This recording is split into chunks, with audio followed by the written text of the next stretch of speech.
Hello YouTube and welcome back to Paint by London's vlogs. This is a video all about the essentials of what to pack on your ski trip. Now for someone out there it will be your first time and it is very overwhelming. My idea today is to strip you down to the very bare nothing, so think of yourself naked, and I'm going to build you up from the very beginning of what to wear on your body. So number one, decent, comfortable, warm underwear. Now if you get the underwear right, then you are halfway there and you're going to have a lovely time. For the ladies, I would recommend that you wear a very big pair of pants slash knickers and comfortable bras. So in terms of your knickers, I think something with a really nice big comfy waistband, and the bigger the size the better, because you want a pair of pants that kind of doesn't get eaten by your ass. Girls, we all know what I'm talking about. So the bigger the better. That is very, very comfortable and has worked for me, and it keeps your bottom a bit more warm with the more material. If you're really not into big pants and you're thinking, I don't have to do big pants, then I would say a thong. A thong is pretty much barely there. One that is really soft and comfortable and it is not tight. Now for guys, obviously it's a bit different for you and you just want to wear obviously your most comfortable boxers. The last thing when you're on the slopes is that you do not want to be having to take all your layers off and getting in and pulling knickers out of your bottom. That is just not going to happen. And then in terms of bras for ladies, I would say a sports bra, which personally I don't like wearing just in general. I find them a little bit too tight, but obviously for bigger busted ladies then they're probably more ideal. I am pretty small in this area. I've opted more for a very soft cotton bra, essentially perhaps with no wiring in it, and perhaps a thicker strap because you want to be really comfortable and not having straps falling down. Obviously this all depends on the size of your boobies, because if you're a bigger busted lady then I'm sure you always need wire. But if you're smaller, I would say a nice soft cotton bra. Okay, so now you have your underwear on, picture yourself, okay? Then we're going to go for base layers. Now base layers are basically thermal leggings and thermal tops. Preferably jersey tops, long sleeved and with a little bit of a neck. It's very up to you in terms of how many layers you put on, but it all depends on the time of year that you're going. The ski season generally falls between November to April, but if you go in the last sort of few months, March and April, then hopefully you'll have more sunshine and you might have to take layers off if you're really hot in the sun. When I go at that sort of time of year, I tend to just wear probably just this one layer and then my coat. But a few years ago we went back in the very beginning of January and I would wear this sort of top and then a t-shirt over the top and then my coat. Or some days when it was really, really cold, I'd have this sort of top on, a t-shirt and then a really thin fleece on top of that and then my coat. So what I would recommend is that you just take as many layers as you can, ideally 2 for one day, and then pop one in your bag, see how you get on the first day. You might be on the slopes and think, okay, maybe it's a little bit too hot today, so you can just go to the toilet and take one layer off. So just be prepared, and it's all about layers. I'm actually wearing mine right now. I have some, can you see? Thermal leggings and then my thermal top. When shopping for your thermals, just look out for really good materials that are breathable and materials that contain your heat. Next up, we have ski socks. Nice and long, so they come up probably a little bit higher than your boot. Well, these are essential to get right because they are where you want comfort. Your feet and your head is where I think you should be most comfortable. I just have pretty cold feet in general, so what I tend to do is take a pair of normal cotton socks with me and I'll wear them underneath my ski socks for extra warmth. Ski socks. Ski socks. So once you have your underwear, your thermal tops, your thermal leggings and your socks on, next thing is you're going to need the most important thing, your salopettes, which are trousers, and your ski coat slash snowboard coat, or an all-in-one if you want to go pretty like 80s, high-waisted, bit of neon, then absolutely happy days. So, when it comes to buying your ski slash snowboard jacket, salopettes or all-in-one, it might be a little bit overwhelming and you're not quite sure what to go for, then I would advise to go on Pinterest or Instagram because you can get some great inspiration. Now in terms of snowboarding, I would say it's definitely just seen to be more cool if you go down the baggy route. So like extra large trousers and really long like baggy coats, like yeah dude, I'm just like where am I, yeah. But also in the last few years, skiing has become very fashionable as well in terms of the baggy side. And then on the ski side as well, you can also just go completely opposite and just kind of do the kind of tight fitted look and just be more like a chic skier. This year I'm going down the sort of chic skier road because I've done the baggy thing for the last few years, and I just was like, this year I'm just going to be a really chic skiing lady. This is my plan. So it may fail, but this is what I'm doing. Do you want to look for nice deep pockets for your phone or your camera and your lift pass? Look for air vents.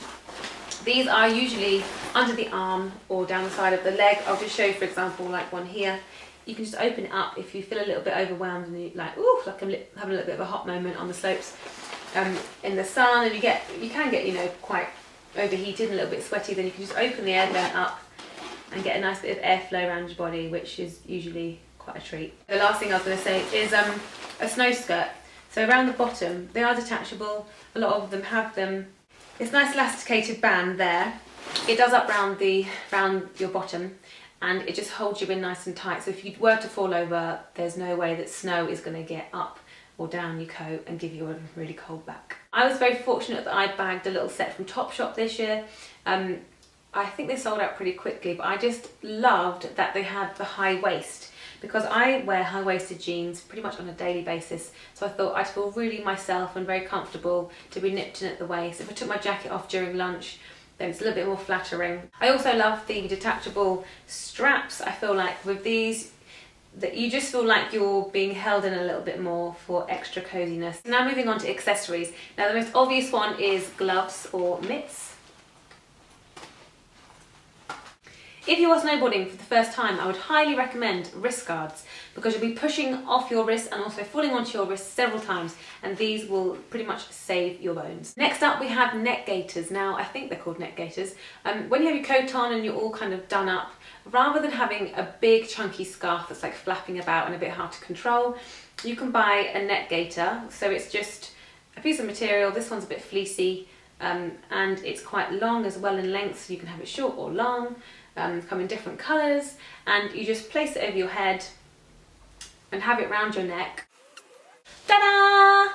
Ta-da! So these come in handy, especially, say for example, if you're on the chairlift and you're going up the mountain and the wind might pick up, then you can just put this over your chin area or over your nose.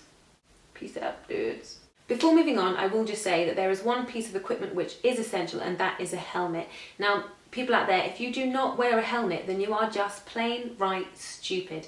Just like that, and hit the head in a rock, and then you're dead or you're in a coma. So please, please, please put helmets on. Yes, granted, they do not look as cool, but it's safety and it's your life. And if you want to come back from your holiday in one piece, put a helmet on. So the next obvious accessory would be a hat. Now, because of the helmet situation, I bought a really big hat a couple of years ago, and I wear this under my helmet if the weather is really, really cold, for extra warmth, because it comes down quite low and around my ears, so that keeps me really warm. If you're having a bit of a hotter day and you're quite lucky with the weather and the sun's out but there's a little bit of a chill in the air, then I would recommend this hair sort of slash ear band. So that also can go under a helmet. So hairband slash ear warmer. This is perfect for an example when you're just quite not sure how you're feeling, you're a little bit warm, you're a little bit hot, so you just put this on, and then your head can kind of still breathe, and you can wear your helmet and you still get a nice bit of airflow, but your ears are nice and warm. If you stop for a bite of lunch or a bit of après-ski after you come off the slopes, then that's when your hat can come into practice. So you could go down the sort of chic skier route and wear a bit of faux fur, or you could just do the classic bobble hat as we have here. Now, in terms of protecting your eyes, you just need a really good decent pair of sunglasses and some goggles. You could just opt for classic black, chic skier, or you could go a bit more out there, snowboarder, colourful. For your eyes and to have clear vision, goggles are another essential. Now, I personally love goggles, and I would opt to wear these more than my sunglasses. They just give you great visibility. The weather might change drastically, and say if you got stuck in a snow blizzard or a bit of fog, then these are going to keep you safe and your vision is going to be really, really clear. So if you had your sunglasses on and it started snowing, they're just going to start steaming up, and you're going to need something a little bit more protective. Chic skier. Snowboard dude! Snowboard dude. Snowboard dude. You can hire your equipment in terms of your snowboard, your skis, your ski poles, your ski boots, or your snowboarding boots. You can also hire a helmet. Now, one more thing I will mention in terms of protection on your face is sun cream and lip seal. You are going to be higher up in the altitude and closer to the sun, so you will tan on your face, so make sure you use a really good high SPF. A couple that I like to recommend, I used this one year because it was really good. It's Clinique and it's called the Super City Block Oil Free Daily Face Protector. This is SPF 40, so that's really good. I also really like the Lancome Genevieve one, that was SPF 30, but this year I'm trying out this Kiehl's. It's ultralight daily UV defense sun cream, SPF 50, so I'm all over that, the higher the better. I use Kiehl's brand pretty much daily, so I've never used a sun cream, so I'm going to try this one out and see how I get on. You can use this as, like, if it's quite a light base, you can use it as your moisturiser in the morning, and then you can put your makeup over the top if you are going to wear makeup. If you don't want to wear too much makeup and you just want a little bit of coverage, then I would recommend a tinted moisturiser. These are two that I really love and would recommend. They have both got SPF in them, but they're a lot lower than a normal sun cream.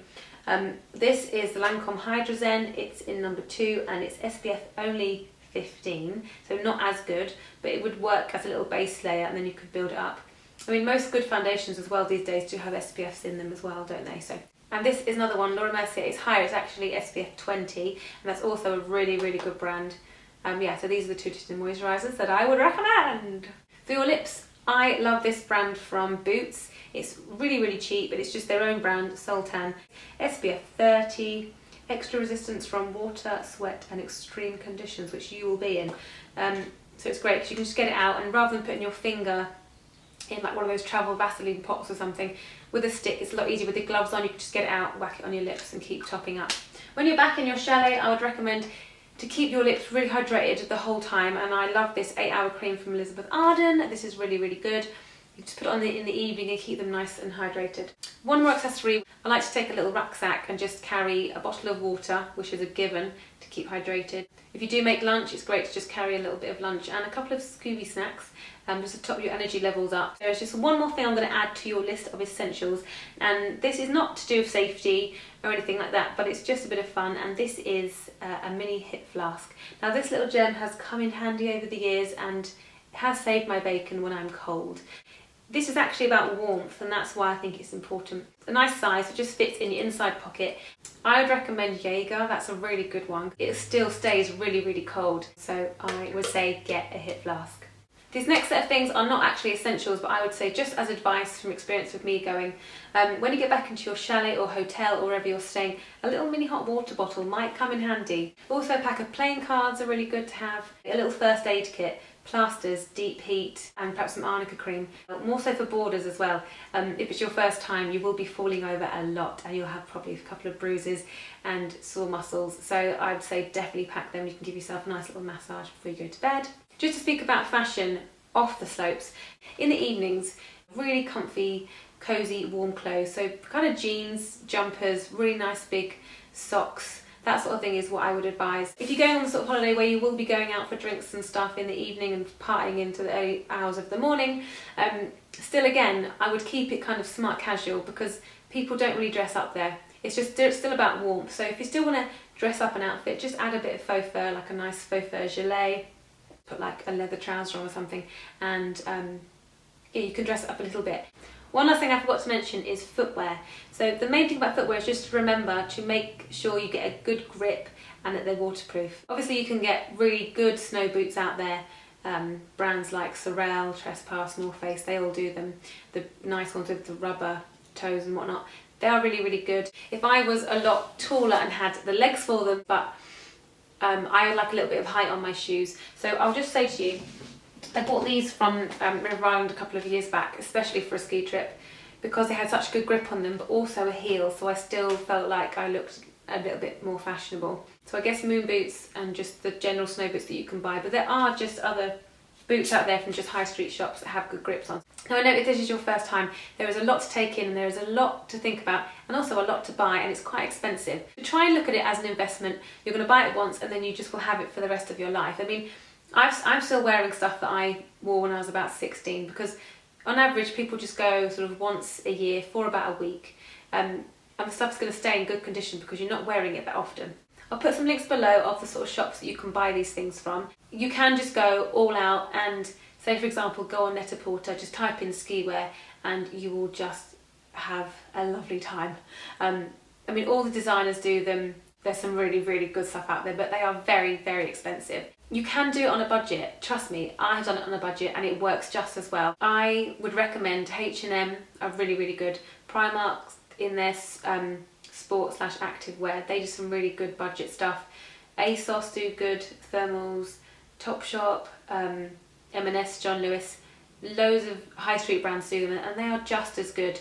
I'm proof of that I've worn them for the last few years and I've never had a problem. I've still been really, really warm and really cozy and dry. So that's the end of the video. I really hope it helped you in some way. If this is your first time, you're gonna have an absolute ball, and trust me, it's gonna be pulling on your heartstrings and you're gonna wanna go back every year. It's one of the best things you could ever do on the planet Earth, like the scenery you're gonna see, and just, there's just so much about it that is just amazing. So have the best time, yeah, and please subscribe. Okay, bye. So, to start with, I think the best way is to just strip yourself naked. No.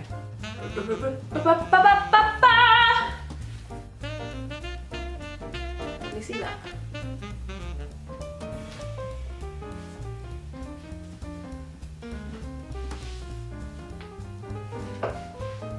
Is that in focus?